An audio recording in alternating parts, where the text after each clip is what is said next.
ডেকেছি, তোকে একটা কাজ করে দিতে হবে ভবানন্দ।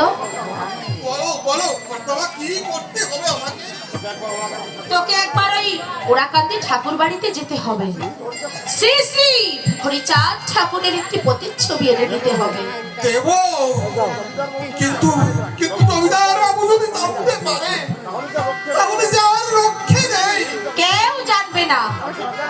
আর যদি পারিস সেই পাগলা গোসাই বাবাকে সঙ্গে নিয়ে আসবি। কর্তামা, তাহলে এখানে যে আমার মাথা থাকবে না। তুমি তুমি আমাকে অন্য আদেশ করো। শোন ভবানন্দ, ওই পাগলা গোসাই গোসাই নয়, ও যে মহামানব।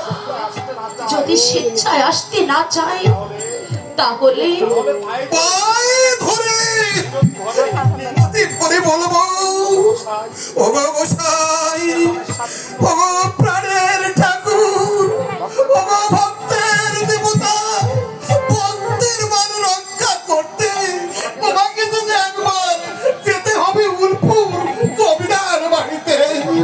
ঠিক কথাই বলেছিস ভবানন্দ। আর দেরি করিস না বাবা।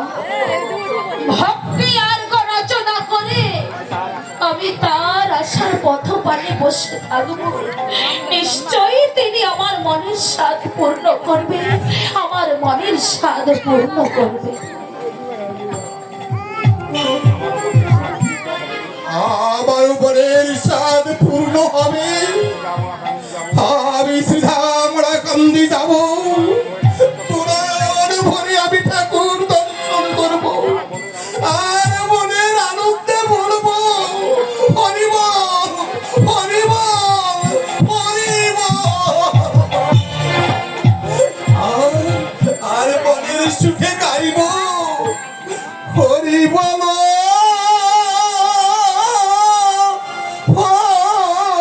হরিবল হরিবল হরিবল হরিবল হরিবল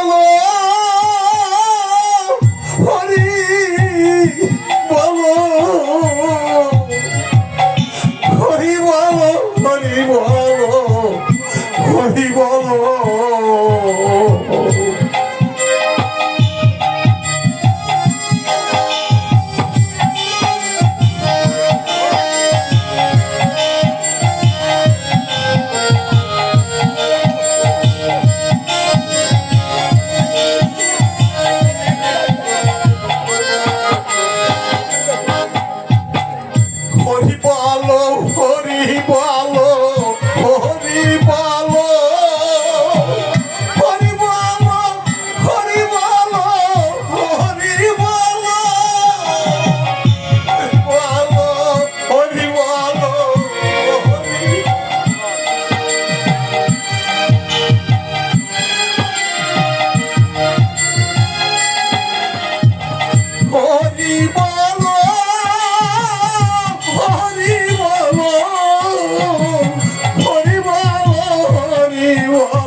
জমিদার বাবু যদি জানতে পারে তাহলে যে আমার রক্ষে